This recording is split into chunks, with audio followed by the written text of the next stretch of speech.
একটা কথা কি জানো তো, সরি বলে কিছু হয় না। যে কথাটা হৃদয়ে আঘাত করে সেটা সহজে মোছা যায় না। যখন তুমি চিন্তিত ও উদ্বিগ্ন থাকবে তখন তুমি ধৈর্য ধরবে। ধৈর্যের চাবি সুখের দরজা খুলে দেয়।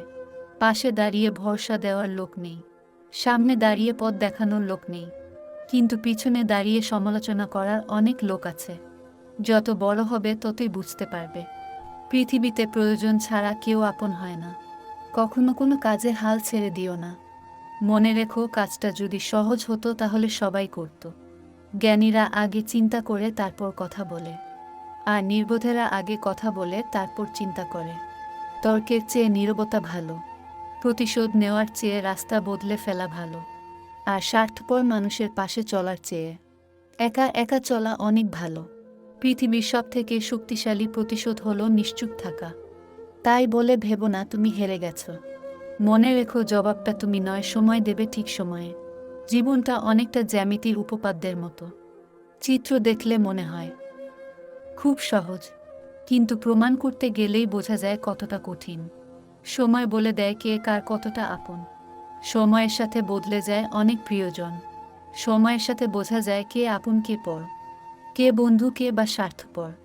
কয়লাকে শতবার ধুলেও তার ময়লা যায় না, তেমনি মানুষ বহু শিক্ষিত হলেও তার স্বভাব বদলায় না। জীবনে কাউকে পাওয়ার পর যদি আরও ভালো কাউকে পাওয়ার আশা করো, তাহলে একদিন দেখবে জীবনের সবচেয়ে মূল্যবান কাউকে তুমি হারিয়ে ফেলেছ। ভাগ্য আর কত কাঁদাবে।